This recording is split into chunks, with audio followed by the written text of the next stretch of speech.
네, 안녕하세요. 트러스트 투자자문의 김지현 자문역입니다. 최근 시장이 트럼프의 관세 리스크와 경기 침체 우려로 수급이 나날이 좀 바뀌고 그리고 갑자기 좀 급락하는 종목도 현재 보이고 있습니다. 이러한 상황에서 오늘 제가 가져온 이 모멘텀 있는 기업은 두산 에너빌리티입니다. 과연 이 기업이 어떠한 이슈들이 주가를 견인하고 있는지와 앞으로 기대해야 할 부분이 무엇인지 좀 지금부터 함께 살펴보도록 하겠습니다. 현재 주가는 일단 과거에 이러한 횡보 구간을 깨고 좀 이 우상향 추세를 현재 유지를 하고 있는 모습입니다. 일단 최근에는 좀 증시가 좀 안 좋은 모습을 보여주었지만 이 전저점을 돌파하지 않으면서 일단 우상향 추세를 현재 유지를 하고 있는 모습인데, 주가가 이렇게 올랐던 이유는 이 미국 가스터빈 시장 진출이 본격화될 거란 기대감도 있었지만 좀 다른 기대가 되는 모멘텀 또한 좀 뛰어났기 때문입니다. 일단 이런 모멘텀을 살펴보기 전에 일단 이 작년 24년 이 실적이 어떻게 됐느냐를 먼저 살펴보아야 하는데요. 먼저 작년 실적은 16조, 이 매출이 16조 2,331억, 그리고 영업이익은 1조 176억으로 전년 동기 대비해서 각각 7.7% 그리고 2.1% 줄어들었습니다. 이 4분기 실적으로만 봤을 때에는 그러나 이 컨센에 상회하는 모습을 보여주면서 이러한 부분이 조금 긍정적인 모멘텀으로 작용을 했었는데요.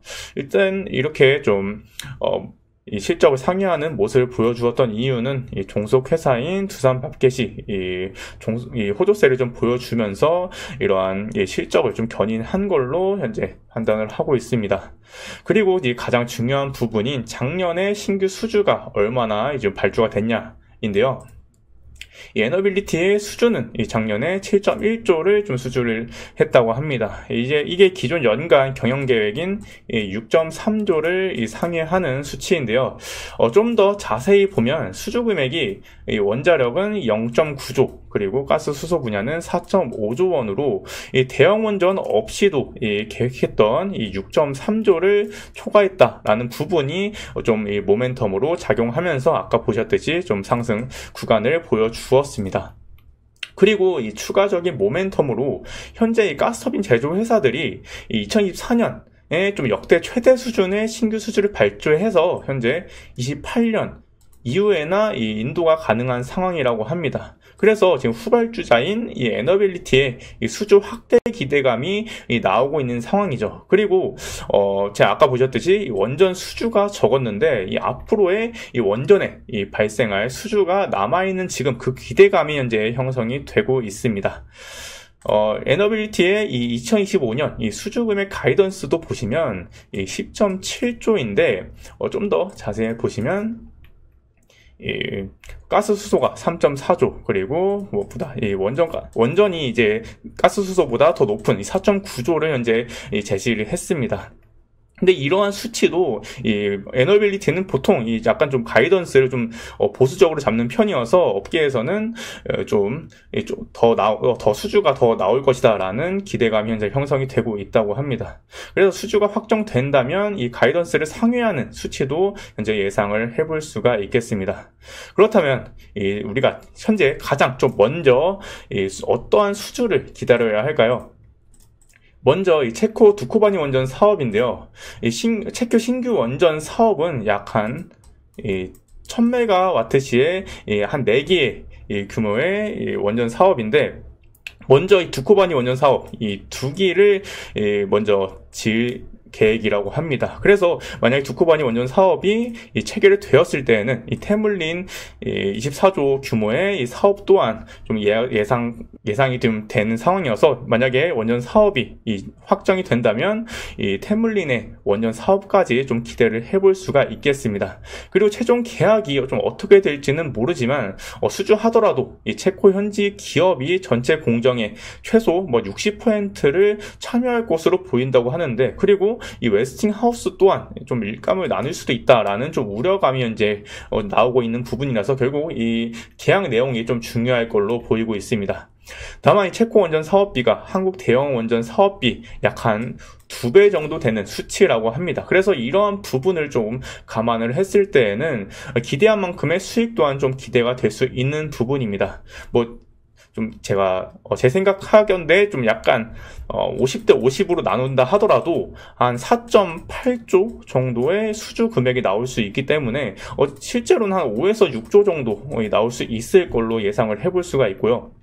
그리고 현지 기업 참여가 60% 정도 라고 좀 했는데, 이 체코 현지의 원전 공급망이 현지화율을 60%까지 좀 끌어올릴 수준으로는 형성되어 있지 않다는 점도 현재 협상 과정에서 좀 고려해야 할 부분으로 최종 계약 때 이런 부분이 좀 나오기에는 조금 어렵지 않을까라고 생각을 하고 있습니다.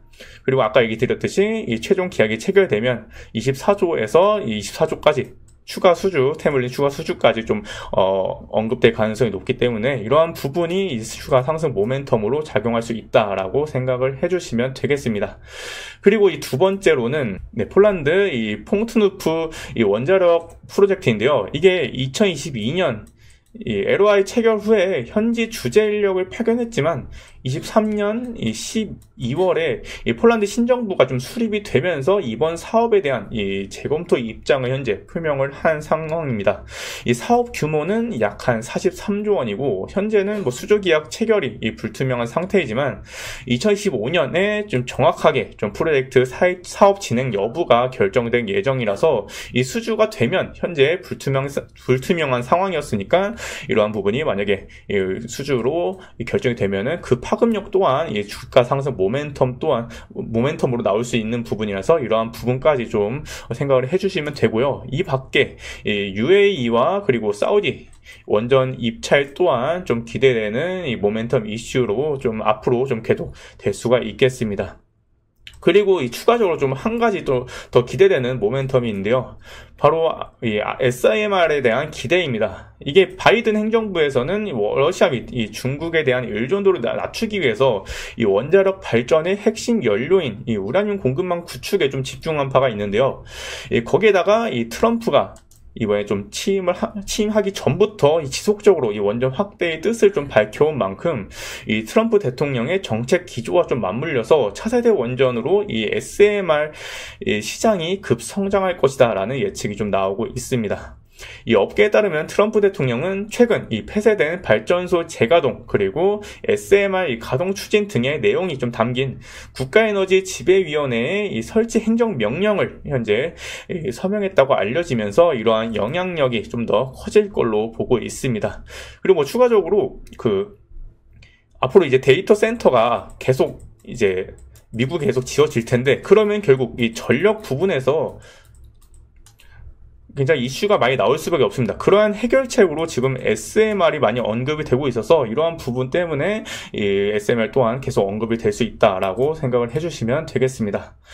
거기에다가 이 두산에너빌리티는 이 테라파워와 이 SMR 주기기 계약을 한 이력이 있어서 앞으로의 트럼프 2기의 모멘텀 또한 계속해서 좀 기대를 해볼 수가 있는 부분입니다.